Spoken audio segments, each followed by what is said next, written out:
Real lives, real lessons. From street vendor to CEO, the power of relentless belief. In the heart of Mumbai, where the trains never stop and the city never sleeps, a young boy stood with a steel kettle in hand and a plastic tray full of tiny paper cups. His name was Kalpesh Sharma, and the railway platform was his classroom, his workplace, and his world. Kalpesh was just 10 when he started selling tea to help his family survive.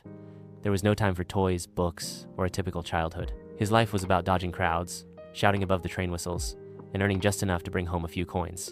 But Kalpesh noticed something that others missed. While serving tea, he listened closely to businessmen talking about markets, to students discussing exams, to workers sharing dreams. He didn't have textbooks, but he had curiosity, and that made all the difference. At 16, after years of saving coins and asking countless questions, Kalpesh bought a few secondhand books from a street stall. He couldn't read English well, but he was determined. He spent months sounding out words, copying pages, and teaching himself through sheer will.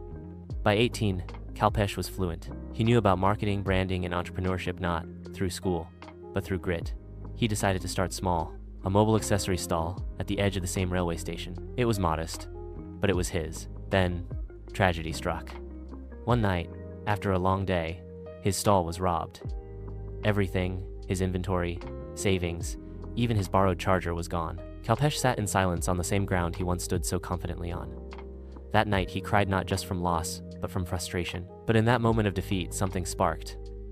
"I may be poor," he whispered to himself, "but my mind is rich."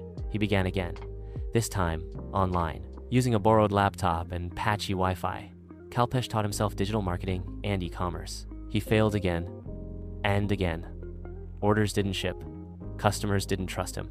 His savings vanished twice, but he didn't stop. He stayed up late watching tutorials. He wrote down every mistake. He treated failure like a teacher. By the age of 24, Kalpesh launched his own online brand, a modest tech accessory store. He used everything he had learned over the years. It started slow, then orders picked up. His site went viral after a single influencer review. And just like that, this business took off. Today, Kalpesh Sharma is the CEO of a multi-million-rupee e-commerce brand. He employs over 120 people. Many of them come from backgrounds just like his. Some even walk the same platforms he once did. But he hasn't forgotten where he started. Sometimes, on quiet mornings, he visits that same station. The tea vendor there is someone else now. Kalpesh watches him for a moment, smiles, and walks away carrying not just success, but a lifetime of lessons.